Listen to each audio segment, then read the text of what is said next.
नोंथाङा नोंथांनि मबाइल फनाव थानाय सिम कार्डआव बेसेबां बेसेननि रिचार्ज खालामना लायो? बे समाव कौटि कौटि मबाइल बाहायग्रा सुबुंफोरनि थाखाय मोनसे दुखुनांथाव खौरां।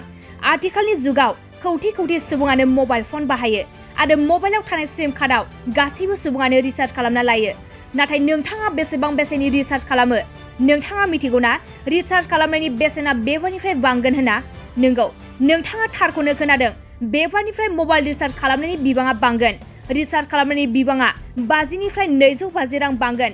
टेलिफन कम्पानिफोरा मबाइल बेसेन बांहोनो थाखाय थियारि जादों होनना बे समाव मिथिनो मोननाय जादों आरो मबाइल रिचार्जनि बेसेना 25% बांगोन।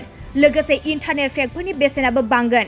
बेसेन बांनायनि जाहोनाव एयारटेलनि गुदि बेसेना 29 रां बांगोन आरो जिअ'नि बेसेना 26 रां बांगोन होनना बे समाव मिथिनो मोननाय जादों।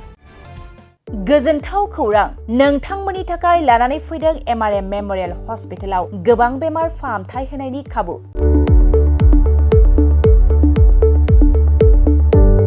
बेमारि सुबुंफोरनि थाखाय गोजोनथाव खौरां! MRM मेम'रियेल हस्पिटालाव मोजां रोंग'थि गोनां डक्टरफोरजों बेमारि सुबुंफ्रा मोजां फाहामथाय लानो हानाय सुबिदाखौ लानानै फैबाय MRM मेम'रियेल हस्पिटाला।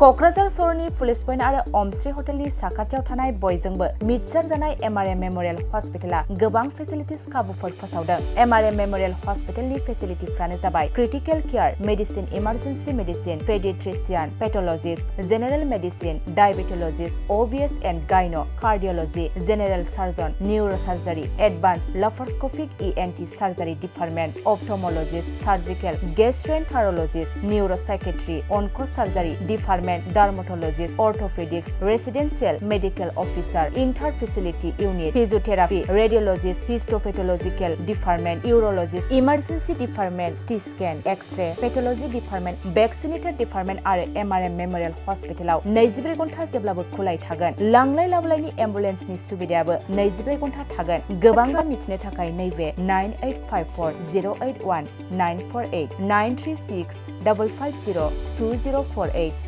जानबुं नाम्बाराव फन खालामनानै नोंथाङा मिथिनानै लानो हागोन।